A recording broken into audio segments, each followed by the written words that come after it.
E eu queria convidar você nessa manhã a abrir comigo a sua Bíblia no livro de Romanos, capítulo 8.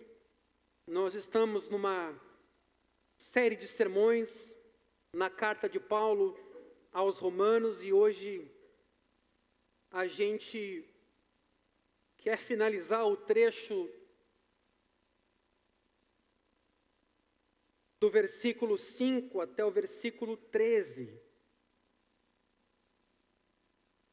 Mas nós vamos ler desde o primeiro versículo até para termos um melhor contexto. E em seguida, então, vamos participar da ceia do Senhor. Agora, pois, já não existe nenhuma condenação para os que estão em Cristo Jesus. Porque a lei do Espírito da vida em Cristo Jesus livrou você da lei do pecado e da morte. Porque aquilo que a lei não podia fazer, por causa da fraqueza da carne, isso Deus fez enviando o seu próprio Filho, em semelhança de carne pecaminosa, e no que diz respeito ao pecado. E assim Deus condenou o pecado na carne, a fim de que a exigência da lei se cumprisse em nós, que não vivemos segundo a carne, mas segundo o Espírito. Os que vivem segundo a carne se inclinam para as coisas da carne, mas os que vivem segundo o Espírito se inclinam para as coisas do Espírito. Pois a inclinação da carne é morte, mas a inclinação do Espírito é vida e paz. Porque a inclinação da carne é inimizade contra Deus, pois não está sujeita à lei de Deus, nem mesmo pode estar. Portanto, os que estão na carne não podem agradar a Deus. Vocês, porém, não estão na carne, mas no Espírito, se de fato o Espírito de Deus habita em vocês. E se alguém não tem o Espírito de Cristo, esse tal não é dele. Se, porém, Cristo está em vocês, o corpo, na verdade, está morto por causa do pecado, mas o Espírito é vida por causa da justiça.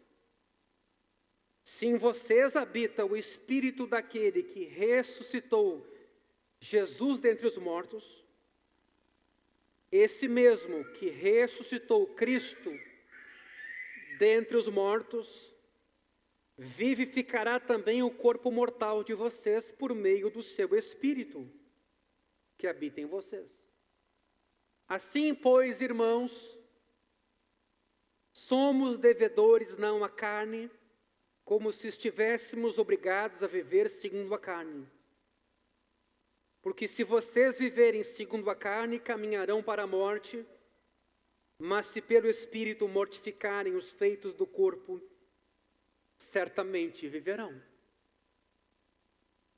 Na semana passada nós vimos a importância de ter essa consciência de que não existe mais nenhuma condenação para os que estão em Cristo.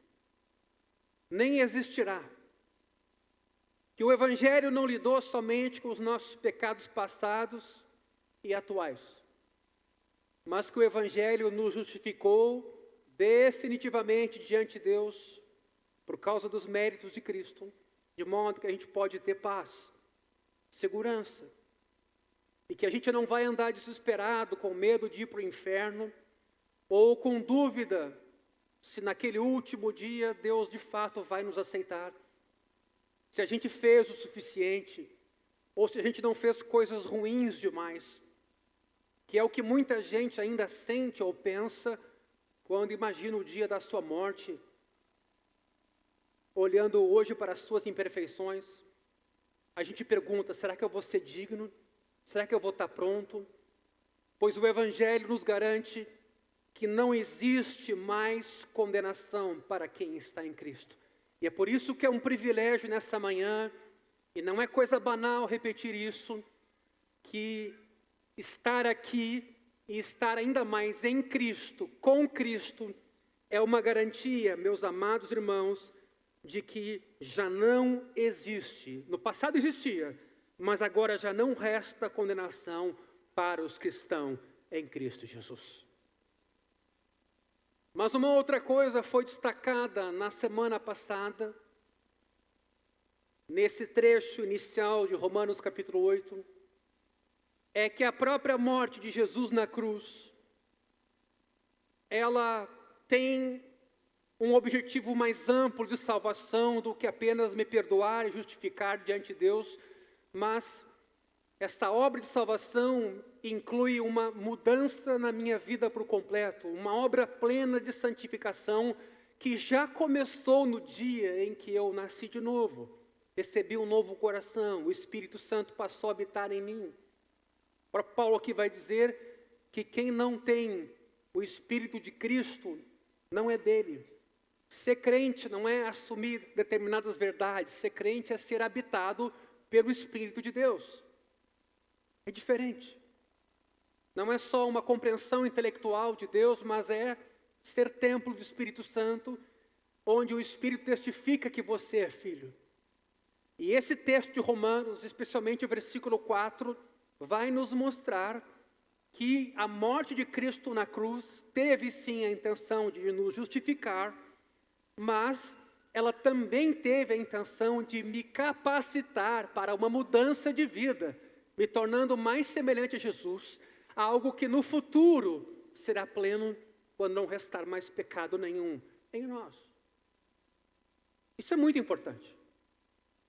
Porque em algumas igrejas a compreensão é mais ou menos a seguinte: vamos salvar, aspas, o máximo de pessoas que pudermos. Se elas vão ser discípulas de Cristo, se elas vão ter uma vida de santificação, é uma outra história. Nós vamos nos deter em evangelizar, pois neste texto e na compreensão do Evangelho, essa distinção não existe. Você é salvo para ser transformado, para se preparar para aquele dia em que Deus fará tudo novo em cada um de nós. Amém, meus irmãos? Então, note o versículo 4, e eu destaco ele aqui. A fim, há uma finalidade aqui. A fim de que a exigência da lei se cumprisse em nós. A fim de que a gente pudesse obedecer, Jesus morreu numa cruz, pagou o nosso pecado e nos capacita para agora mortificarmos os feitos da carne, do corpo, para andarmos então numa novidade de vida, assemelhados a Jesus. Meus irmãos, uma batalha bem sucedida contra o pecado começa, segundo o versículo 5 desse trecho, por pensar nas coisas do Espírito. Nós vimos na semana passada, no versículo 5, que inclinar-se para as coisas da carne ou do Espírito, se você olhar a palavra no seu original, o sentido é colocar a nossa mente, nosso pensamento, ou nas coisas da carne ou do Espírito. Não é o mesmo que simplesmente pensar em religião o tempo todo, ou pensar em teologia mesmo. As coisas do Espírito são aquelas para as quais o Espírito de Deus mesmo chama a nossa atenção. Ele ilumina, ele amplia, ele nos dá clareza. Considerar o Espírito importante, inclinar-se para ele, é preocupar-se com as coisas que o Espírito se preocupa.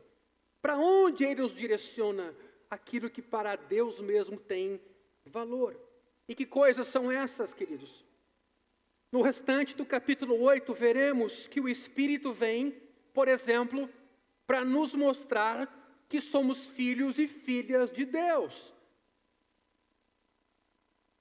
Paulo vai explorar mais essa ideia, mas aqui vale a pena pelo menos ver essas coisas ou verdades que o Espírito quer, inclinados para ele, que a gente considere importante. Veja o versículo 14 desse texto. Pois todos os que são guiados pelo Espírito de Deus são filhos de Deus. Veja o lugar do Espírito Santo aqui, ou inclinar-se para o Espírito Santo é ter consciência de filiação, de que fomos adotados, de que não estamos abandonados, a própria sorte no mundo. Veja os versículos 15 e 16. Eles nos ensinam que o Espírito afasta o medo da rejeição e nos assegura que somos filhos amados de Deus. Esse óbvio tem que ser dito de novo e de novo. Deus nos recebe em Cristo. Não precisamos ter medo, fomos adotados gratuitamente. E nesse mesmo Espírito a gente é capacitado a ter essa convicção. Pai, Abba. Os versículos 26 e 27, no mesmo capítulo ainda, nos dirão que o Espírito nos dá confiança para nos aproximarmos de Deus em oração. Olha o papel do Espírito Santo aqui, além de destacar que a gente é filho, que a gente não precisa ter medo, ele também destaca que no meio da fraqueza, o Espírito Santo intercederá por nós com gemidos inexprimíveis, versículo 27. E quem sonda os corações sabe qual é a mente do Espírito, porque intercede pelos santos, de acordo com a vontade de Deus. Queridos, em outras palavras, o restante de Romanos 8 nos ensina que o Espírito está preocupado com a maneira pela qual somos filhos, fomos adotados, amados e acolhidos em Cristo. E que privilégio esse! A gente não está abandonado. O Consolador nos foi enviado para nos lembrar sempre de novo, a despeito de quem somos, em Cristo, nós somos filhos de Deus. Uma passagem análoga a essa é Colossenses capítulo 3, versículo 1. Vamos a ela. O que Paulo escreve lá? Portanto, se vocês foram ressuscitados juntamente com Cristo, inclinem-se para as coisas do Espírito, ou busquem as coisas lá do alto.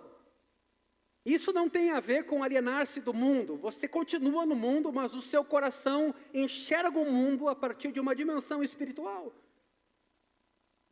Onde Cristo vive. E Cristo não abandonou esse mundo aqui. Assentado à direita de Deus, está falando da nossa posição. Não está dualizando entre matéria e mundo imaterial. Não. Pensem nas coisas lá do alto e não nas que são aqui da terra, porque vocês morreram e a vida de vocês está oculta juntamente com Cristo em Deus, meus irmãos. Isso é um mistério. A gente costuma andar no nosso dia a dia, lidar com os nossos desafios, trabalhar, casar, fazer todas as coisas da nossa rotina, mas a gente não se dá conta, como crentes em Cristo, que a gente é filho de Deus e desfruta de uma posição diferente, amados, cuidados, adotados. Aqui, Paulo nos diz para nos preocuparmos com as coisas lá de cima. Precisamos lembrar, queridos, que fomos ressuscitados com Cristo e que somos aceitos por meio de Cristo diante do nosso Deus e Pai. O Espírito Santo não é mencionado aqui em Colossenses, mas o princípio é o mesmo. Devemos nos preocupar, então, é o que Paulo está sugerindo nesse trecho, com a nossa posição em Cristo. Não importa o que digam a você, o que a sua mente possa ser tentada a pensar. Temos de inculcar em nossa mente e coração, meus irmãos, nesta manhã, que o amor de Deus foi derramado em nosso coração e que nós fomos adotados pelo desígnio de Deus. Por isso, Romanos 8,5 nos orienta, pense nas coisas do Espírito. Por que é importante estarmos juntos nesta manhã? Por que é importante sermos expostos às Escrituras? Por que é importante que os irmãos se edifiquem reciprocamente para a gente ser lembrado, inculcado dessa verdade, que a nossa vida está nas mãos de Deus? Pensar nas coisas do Espírito quer dizer nunca nos esquecermos dessa posição privilegiada, que não foi você que conquistou e que não é você que mantém, mas é a graça de Deus em Cristo. E mesmo quando a gente falha, a gente é amado. Nosso Deus não é um Deus esquizofrênico, controlador. Ele nos conhece, sabe que a gente é pó. Que essa ideia domine o seu pensamento, tuas perspectivas, tuas atitudes, tuas palavras. Em última análise, queridos, Paulo diz: todos se importarão com alguma coisa na vida. Nesse versículo 5, ou nos importaremos com as coisas do Espírito, ou nós vamos nos importar com a natureza pecaminosa, que é uma outra tradução para a carne. Natureza pecaminosa está na NVI, traduz o termo grego sarx, carne, na Nova Almeida e atualizada. São os desejos e as orientações dos nossos sentidos. Uma cosmovisão que é mundana em vez de divina, autocentrada em vez de deslocada para Cristo. Meus irmãos, aquilo que interessa a nossa mente controla a nossa vida. E se um interesse resulta em morte, nesse trecho, o outro resulta em vida e paz, versículo 6. Isso não é simples. Está claro que quem não tem o Espírito de Deus não é cristão. O capítulo 8, versículo 9, nos diz isso na segunda parte.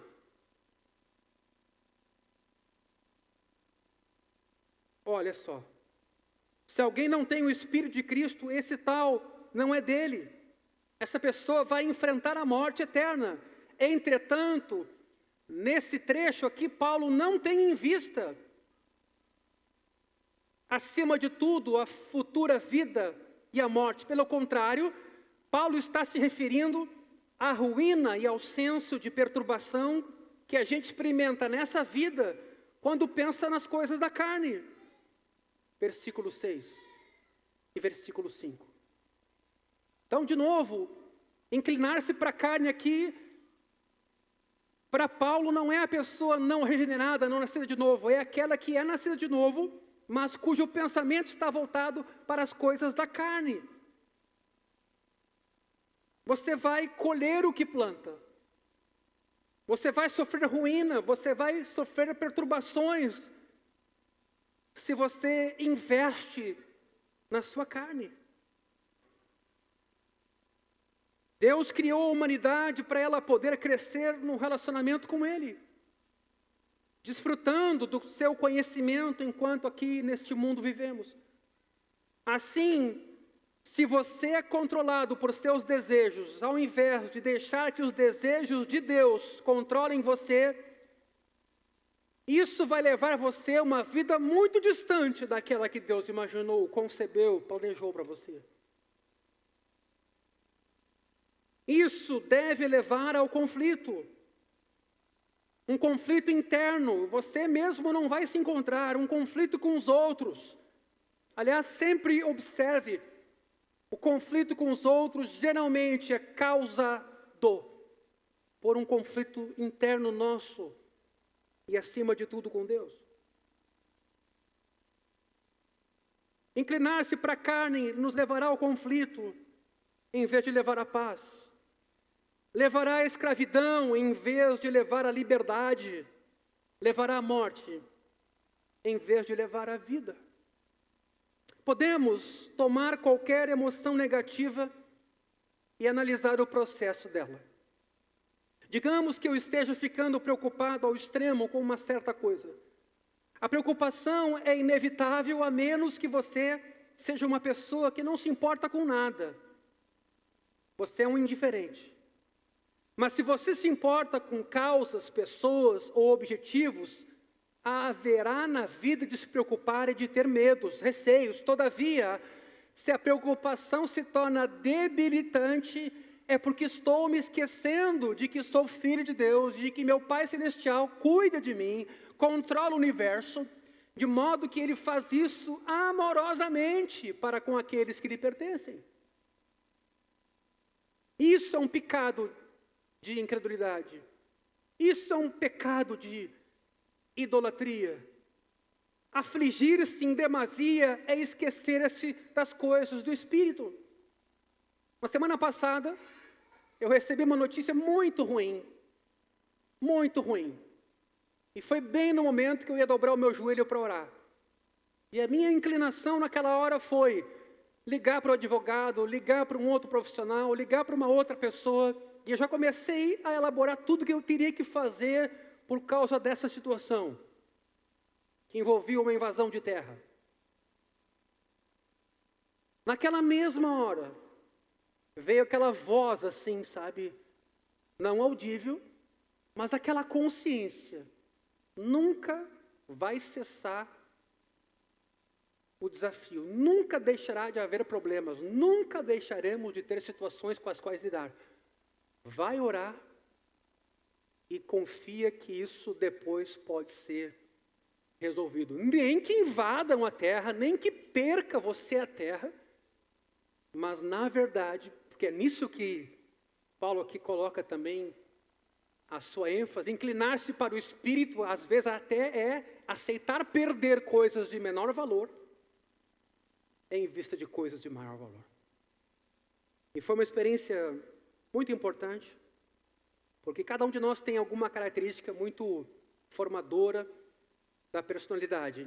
Eu tendo a ser mais perfeccionista, e com isso você tende a querer controlar os resultados, tende a se envolver demasiadamente para solucionar conflitos, e o Evangelho vai nos mostrar que Deus está com a gente e consola a gente exatamente porque tem muita coisa que só num futuro será resolvida. Inclinar-se para o Espírito. Você está esperando que a sua felicidade venha na medida que você resolva tudo? Esqueça isso. Na semana seguinte terá um outro problema. No mês seguinte, um ainda maior. A sua confiança tem que estar em Deus e nas coisas do Espírito. Outro exemplo é quando a culpa e o senso de indignidade nos dominam. Um sinal disso é quando tomamos para nós coisas demais, assumimos um número grande de responsabilidades porque tentamos saldar nosso pecado ou compensá-lo de alguma forma. Nesse caso, nos esquecemos também das coisas do Espírito. Olha o que João escreveu na primeira carta, capítulo 3, versículo 20.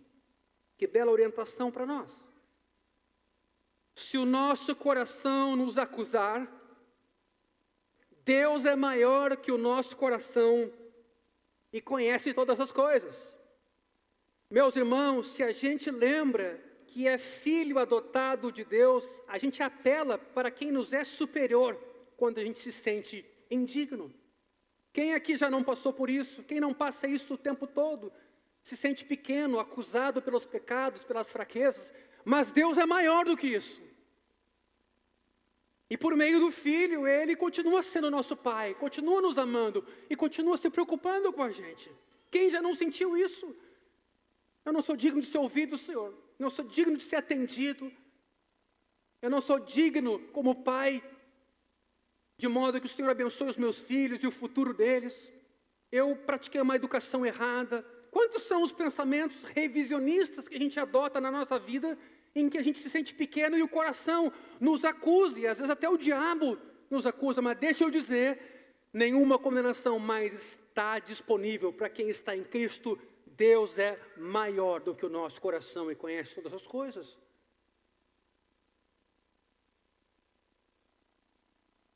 Olhe Romanos capítulo 8, versículo 7. O que Paulo está dizendo aqui? A mentalidade da carne, eu estou usando sempre aqui inclinação na forma mais literal possível, que é um pensamento voltado para a carne. A mentalidade da carne é inimiga de Deus. A mente, meus irmãos, não é terreno neutro. Não pode amar uma preocupação sem rejeitar outra. Quando voltada para o que a carne deseja, a mente vai tratar Deus e os desejos do Espírito como inimigos. Por isso que a gente fala muito em disciplinas espirituais, né? A oração, a leitura bíblica, o jejum, a contemplação. Porque a carne vai tentar dominar você, vai tentar trazer você para a realidade material. E Deus quer te levar para uma realidade transcendental. Por isso, nossa mente é incapaz por natureza, sozinha, de lidar com o pecado. Podemos perceber que determinado impulso é inútil, ou até que certo curso de ação é destrutivo. Podemos até pensar a respeito. Podemos até adotar resoluções de deixar certas práticas, mas a raiz do pecado continua ali em nossa mente. Inimizade contra Deus, é o que Paulo está dizendo. Assim o pecado ainda se desenvolverá em nossa vida por causa dessa sua origem.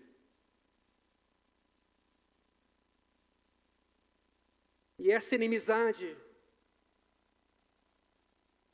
versículo 8, queria que você guardasse isso nessa manhã, te torna incapaz de agradar a Deus. Os que vivem na carne não podem agradar a Deus. Entregues a nós mesmos, somos incapazes de viver de modo a levar nosso Criador a nos aprovar. Acabamos de ler o Evangelho de Lucas. Quem não renuncia tudo quanto tem não pode ser meu discípulo. Por quê? Porque a mente que dirige as ações age por inimizade contra o Espírito. A pessoa controlada pela própria carne é capaz de ter uma ideia boa e até de realizar um ato correto. É por isso que aqui a gente não entende. Contudo, nada disso agradará a Deus, porque vem de uma mente que está dominada pela carne, em inimizade contra Deus. Talvez essa ilustração aqui ajude um pouco. Um homem alistado em um exército rebelde pode se sentir responsável até junto aos seus companheiros. Ele pode cuidar do uniforme e assim por diante. Tudo é muito justo, pode ser dedicado, disciplinado. Mas esse recruta que se alistou num grupo rebelde está em inimizade contra o governante legítimo. Jamais seria de se esperar que esse governante ouvisse falar da diligência ou empenho desse rebelde e se sentisse satisfeito com o seu trabalho. Ou seja, há um problema de natureza. Os que estão na carne não podem agradar a Deus. No entanto, nada disso precisa ou deve ser o modo de nós vivermos. Veja o versículo 9. Vocês, porém, não estão na carne. Todo cristão, meus irmãos, está sob domínio, ou deveria estar, do Espírito, já que o Espírito vive em todos os que pertencem a Cristo. Quando recebemos a Cristo, nos tornamos justos aos olhos de Deus, e o Espírito Santo passa a morar em nós, nos torna vivos em termos espirituais. O cristão tem um corpo decadente, veja o versículo 10. O corpo está morto por causa do pecado, a gente envelhece, um dia a gente vai morrer, mas também usufrui de um espírito, de uma mente,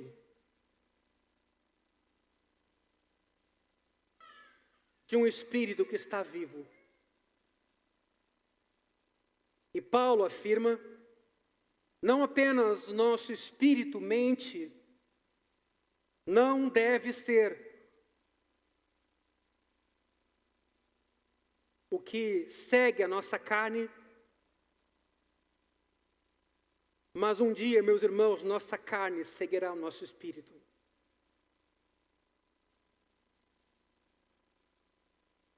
Veja bem que interessante isso.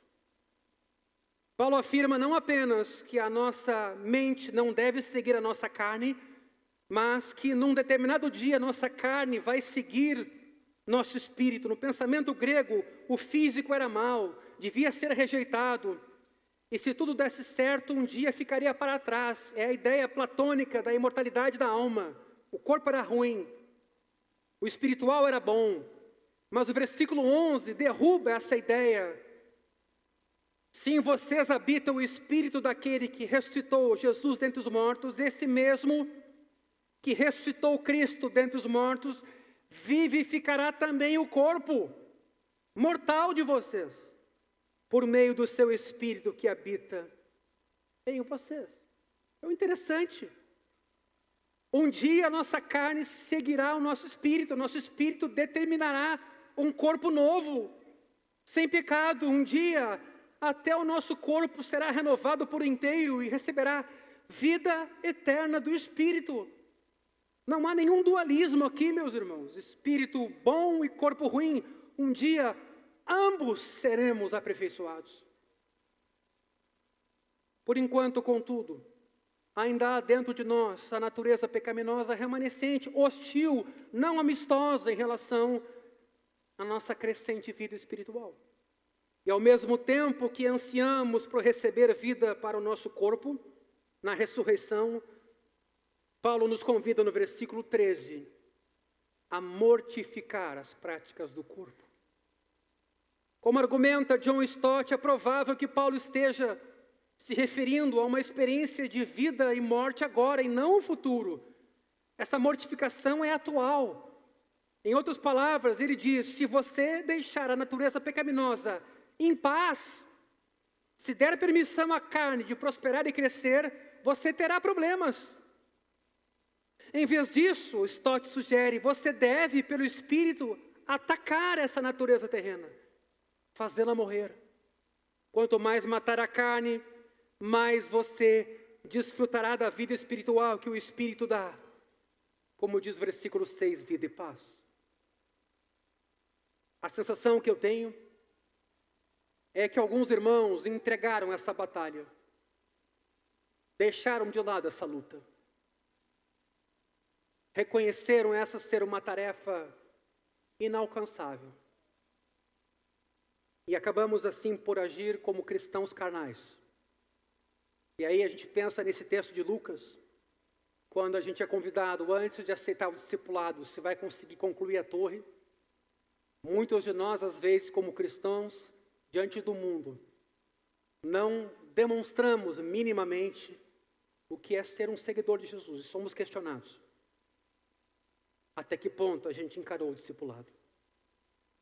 Irmãos, esse processo de fazer morrer é o que os antigos teólogos costumavam chamar de mortificação. Versículo 13. Se pelo Espírito mortificarem os feitos do corpo, certamente viverão. Isso aqui está sendo escrito para cristãos. O que os versículos 12 e 13 nos falam sobre o que é a mortificação e como a gente exercita isso, meus irmãos. Preste bem atenção nesse trecho final dessa mensagem. Em primeiro lugar, significa resistência inclemente e corajosa à prática do pecado.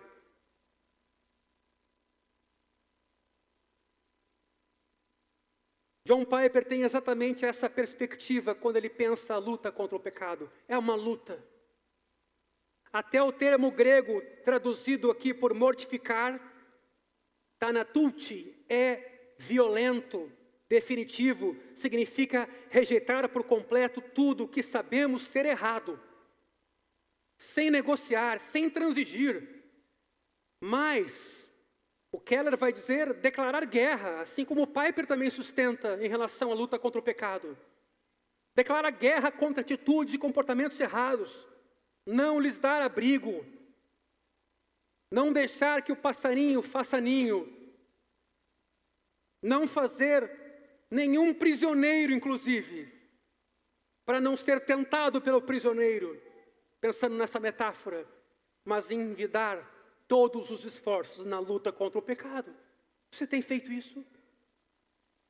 Você tem lidado seriamente com o pecado que causa morte? E você tem se inclinado para o Espírito que causa vida e paz? Você tem tomado essa iniciativa? E cuidado, não use o tema ou a doutrina da soberania de Deus para dizer, Deus cuida de mim. É evidente que Deus cuida de você, mas Paulo também disse, cuida de ti mesmo e cuida da doutrina. E tu vais salvar os teus ouvintes. Isso quer dizer que cristão não brinca do pecado. Seu objetivo não é ir abandonando aos poucos o pecado ou dizer, estou controlando o pastor, fica tranquilo, eu sei até onde eu posso ir. Não é a perspectiva bíblica nos apresentada aqui.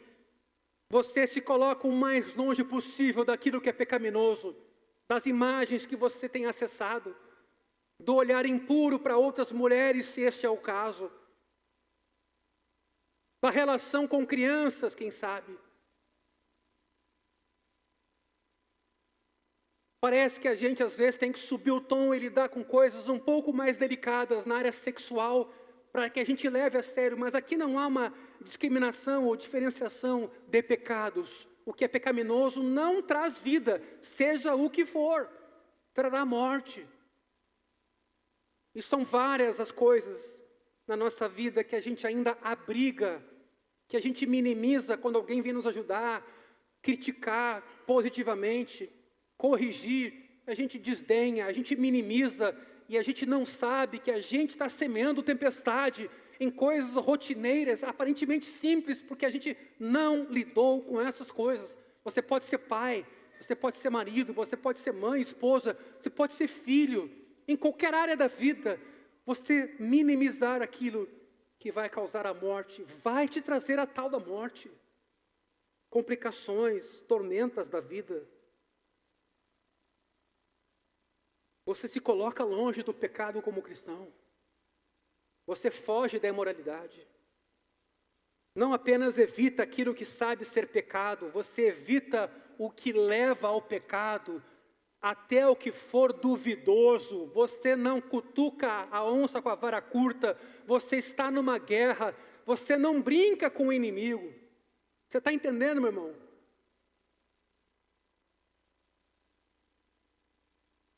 Pensa a área do adultério. Pensa nos relacionamentos de trabalho com o sexo oposto. Pensa no acesso que nossas crianças e adolescentes têm à pornografia. Problema de saúde pública hoje. Problema de saúde pública.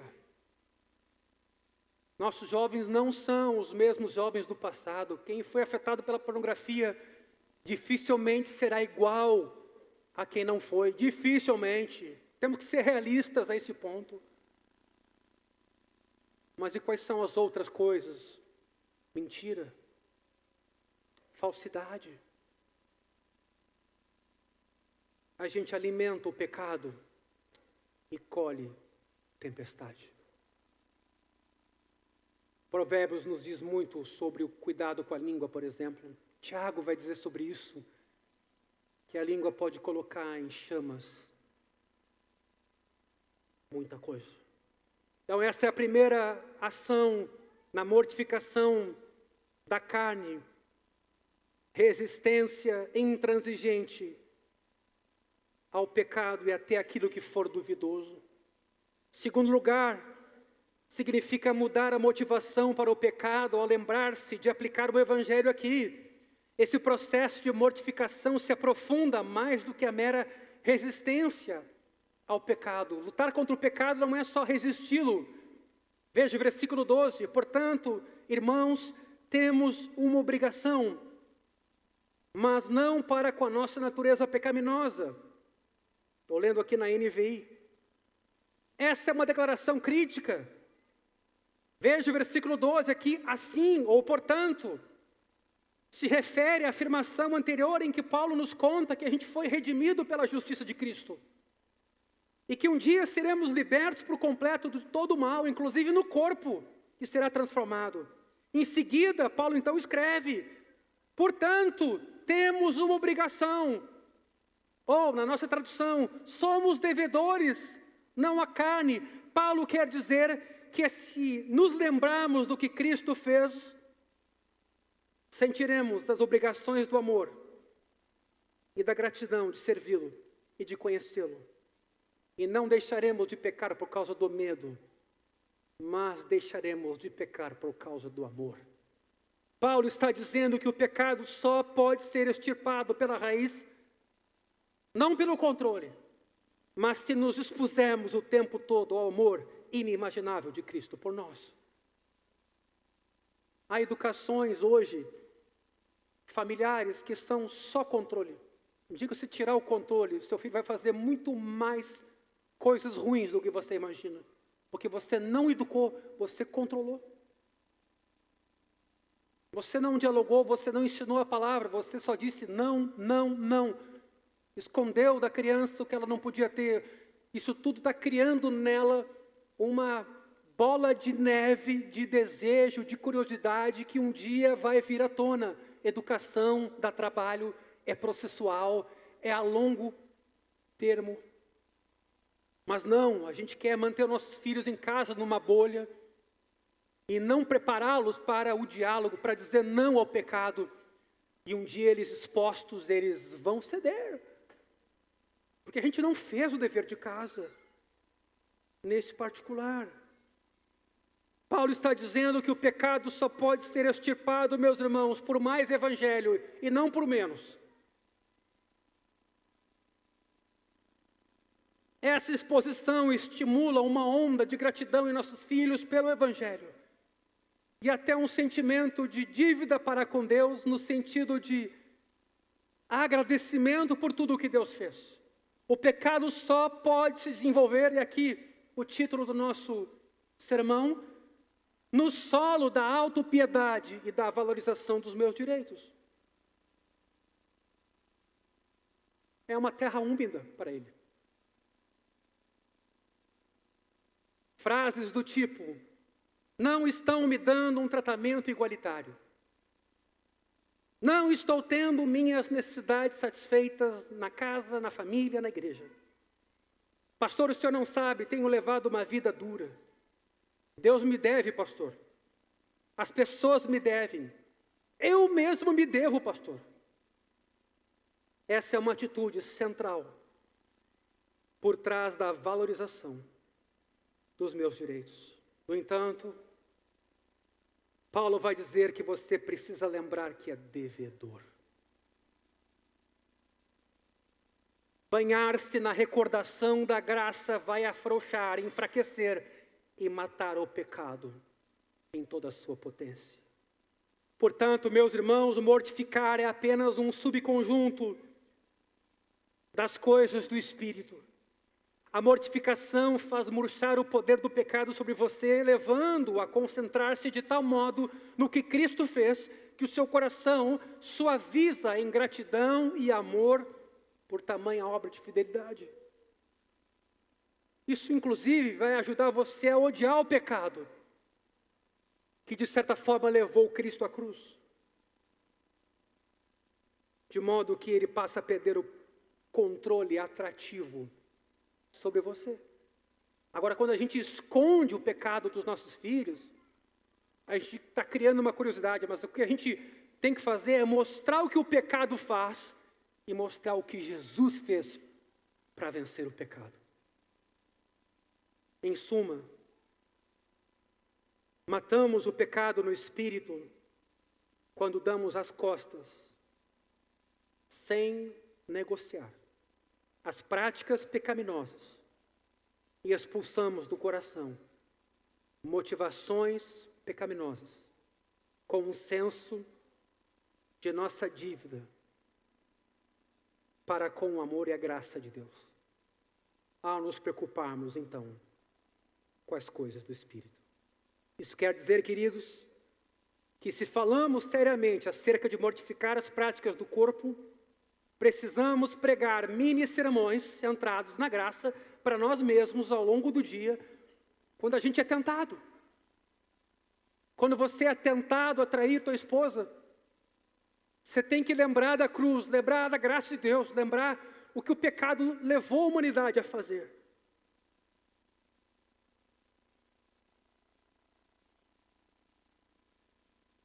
Sua vida é uma expressão dos seus pensamentos, das suas mensagens de WhatsApp. ou mensagens secretas em outros canais. Muitos cristãos tentam controlar-se com mini sermões, mas centrados na lei. Mais ou menos assim, se você fizer isso, Deus vai te castigar. Ou, se eu fizer isso, Deus vai me castigar. É contra meus princípios cristãos. Prejudicará as pessoas da minha volta. Vou me sentir constrangido. Vai ferir minha autoestima. Vou me odiar pela manhã. Tudo isso é verdade, é claro. Mas Paulo não nos chama a ter essa abordagem. Isso não vai eliminar o pecado, equivale a aplicar a lei à tentação e usar o medo para você não pecar. Mas o que Timothy Keller mesmo vai dizer é que temos que aplicar a lógica do Evangelho a nós mesmos. Por isso que a gente recomenda muito o livro do Paul Tripp, Desafio aos Pais na Educação dos Filhos. Exatamente pelo lugar que o Evangelho tem. Quem educa é pecador, quem é educado é também pecador. Quem educa, então, educa com o que se é pecador? Com o Evangelho. Quem é educado com o quê? Com o Evangelho. É a lógica do Evangelho. Quando você peca ou você é tentado a pecar, você pensa, veja o que Deus fez por mim na cruz. É assim que eu respondo ao que Deus fez por mim na cruz. Para eu ser livre do pecado, eu volto a me banhar no pecado.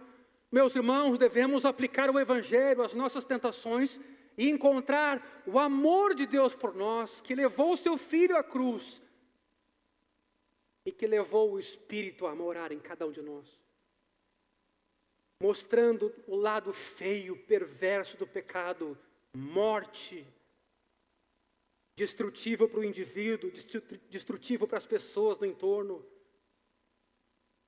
destrutivo para quem estiver perto. E assim, então, somos motivados a amar o Salvador. O pastor puritano John Owen pregava o Evangelho ao coração assim. O que foi que eu fiz, ele escreve. Que amor, que misericórdia, sangue, graça, desprezei e pisoteei. Essa é a minha retribuição ao Pai por seu amor, ao Filho por seu sangue, ao Espírito Santo por sua graça. É assim que eu pago ao Senhor. Denegri o coração que Cristo morreu para salvar e purificar. O que posso dizer, querido Senhor Jesus? Dou tão pouco valor à comunhão com o Senhor. Será que me empenharei em frustrar o propósito da sua morte? Assim, meus irmãos, faço 3 perguntas para você pensar.